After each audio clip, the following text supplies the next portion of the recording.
The security guard looked uncomfortable as he watched me pack my office. "I'm sorry, Ms. Parker," he said, shifting from foot to foot. "Miss Catherine insisted we supervise." I carefully placed my framed computer science degree into a cardboard box, fighting to keep my expression neutral. "It's fine, Joe, just doing your job." Catherine, my sister, now apparently my ex-boss, had always had a flair for the dramatic. Of course she'd make this as humiliating as possible. "My name is Samantha Parker, and at 34, I'd just been legally outmaneuvered from the tech company I'd built from scratch. Parker Tech had been my dream since college, a cybersecurity firm that had grown from my laptop in a garage to a 200-employee operation worth millions.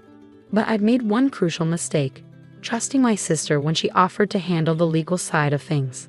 "Don't forget to turn in your access card," Catherine's voice rang out from the doorway. She stood there in her perfectly tailored suit, every blonde hair in place, looking exactly like the corporate lawyer she'd become. "We wouldn't want any unauthorized access to company systems." I bit back a laugh, if she only knew. "Here," I said, unpinning my ID badge and holding it out. "Anything else you need to supervise personally?" Her smile was cold. "Just making sure everything transitions smoothly. The board is very excited about the company's new direction." The board, handpicked by Catherine over the past year, gradually filled with her law school friends and business connections. I should have seen it coming, but I've been too busy actually running the company, developing our breakthrough encryption software. "You won't be able to run it," I said quietly so only she could hear. "You don't understand the technology, the development process. That's what employees are for," she cut me off. "Besides, I understand the most important thing, how to make money. Which is more than I can say for you and your endless research projects." She was right about one thing. I prioritize development over profits, focusing on creating something revolutionary rather than just commercially viable. Our new quantum-resistant encryption protocol had eaten up millions in research funds. But it was almost ready. Almost perfect. Almost, but not quite. I picked up my box and walked toward the door. Catherine's voice stopped me. "Oh, and Sam, Dad wanted me to remind you that his offer still stands. There's always room for another lawyer in the family firm." That was the final twist of the knife. She knew how much I'd disappointed our father by choosing computer science over law school. Now she'd proven him right about which path led to real success.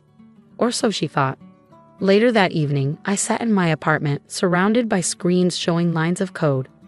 My phone buzzed. A message from David Chen, my lead developer. "Team meeting set for tomorrow. Off-site location. Everyone who matters is in." Good. At least my actual team understood what was happening. I opened my laptop, not the corporate one I'd surrendered, but my personal machine, and began typing. Deep within Parker Tech's systems, buried in millions of lines of code, was something Catherine and her board would never find. Not until it was too late. The quantum encryption protocol hadn't been perfect when Catherine made her move. In fact, it had a very specific flaw. One that only I knew how to fix. A flaw that would become apparent at exactly the right moment.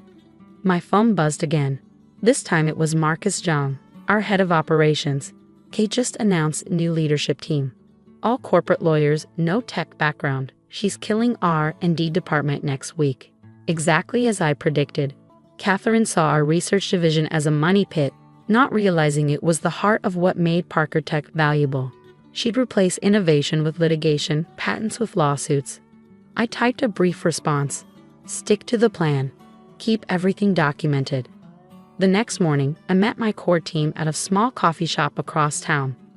20 people, developers, researchers, the ones who'd built Parker Tech's technology from the ground up, sat waiting for me.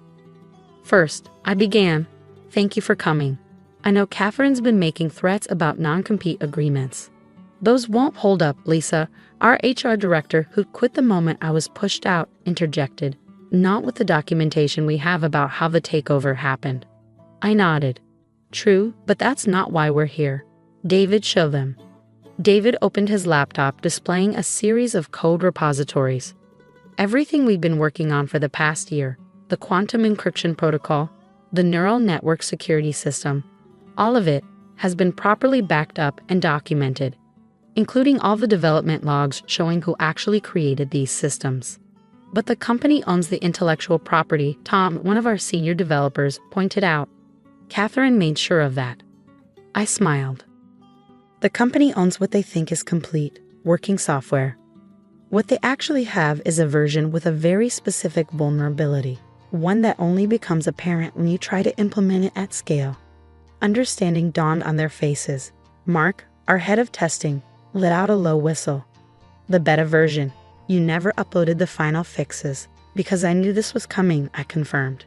Catherine spent a year positioning herself to take control, but I spent that same year preparing for exactly this scenario.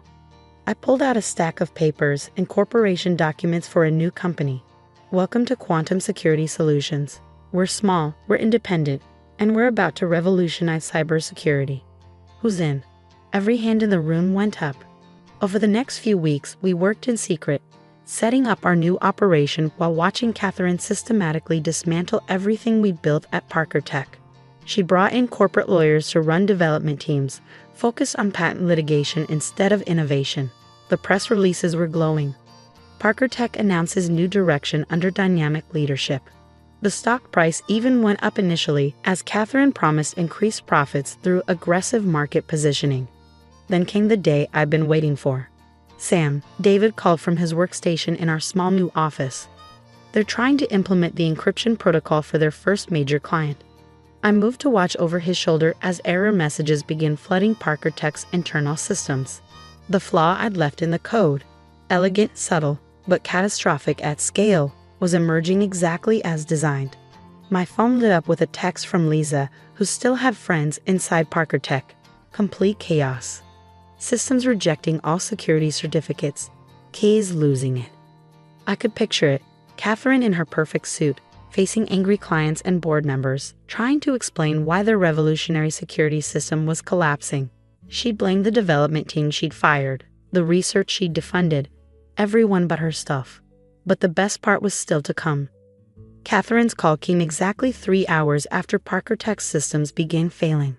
I let it go to voicemail, listening as her carefully controlled voice cracked with panic. Samantha, if you're behind this, I swear to God. The board is threatening to sue. Our biggest client is talking about criminal charges. Fix this, now.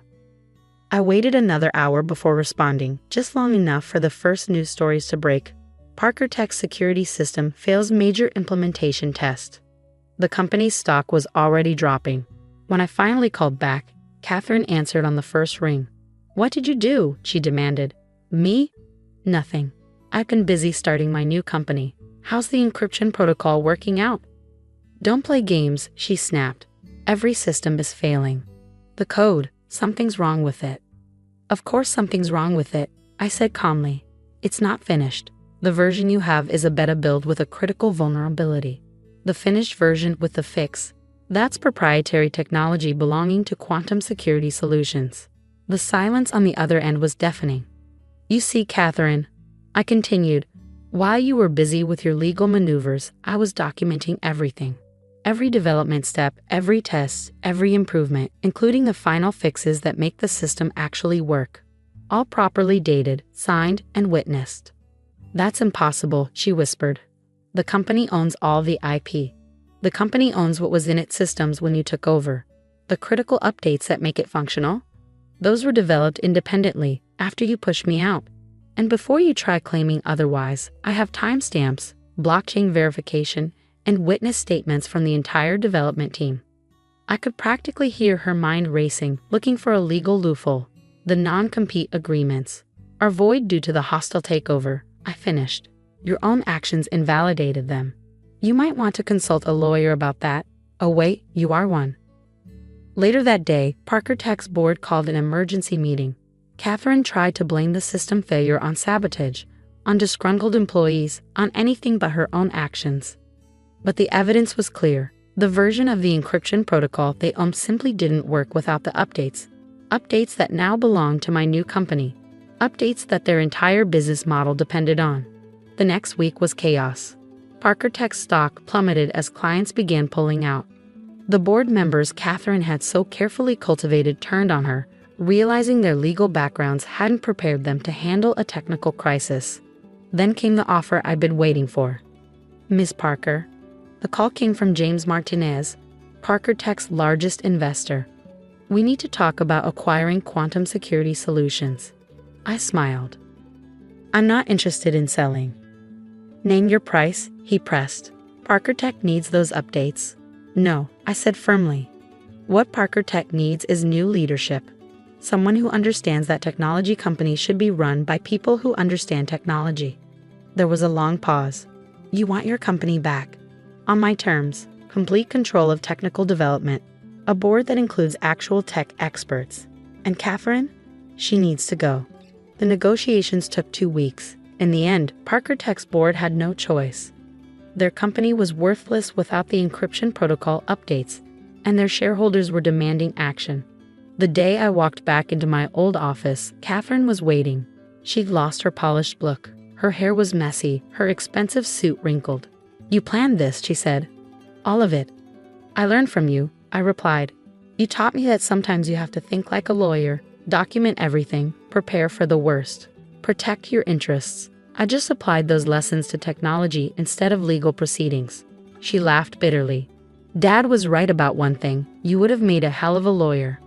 Maybe, but I prefer building things to tearing them down. The reconstruction of Parker Tech took months. We merged it with Quantum Security Solutions, rebuilding the development team and implementing the complete encryption protocol properly this time. Catherine moved to California, taking a position with a corporate law firm. She never apologized, but she did send me a message when our quantum encryption system won a major industry award. Congratulations, you proved me wrong about everything. Even lawyers can admit when they've lost. The framed computer science degree went back on my office wall, now joined by patents and awards that proved technical innovation could be more powerful than legal manipulation.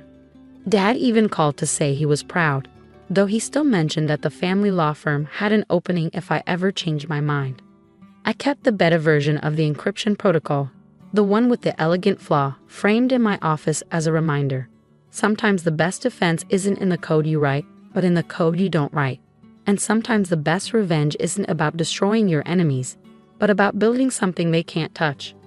1 year after the takeover attempt, I stood in Parker Tech's new research lab, watching my team work on our next breakthrough. The quantum encryption protocol had revolutionized cybersecurity just as I'd known it would. But more importantly, it had proven that technical excellence, not legal maneuvering, was the true path to success.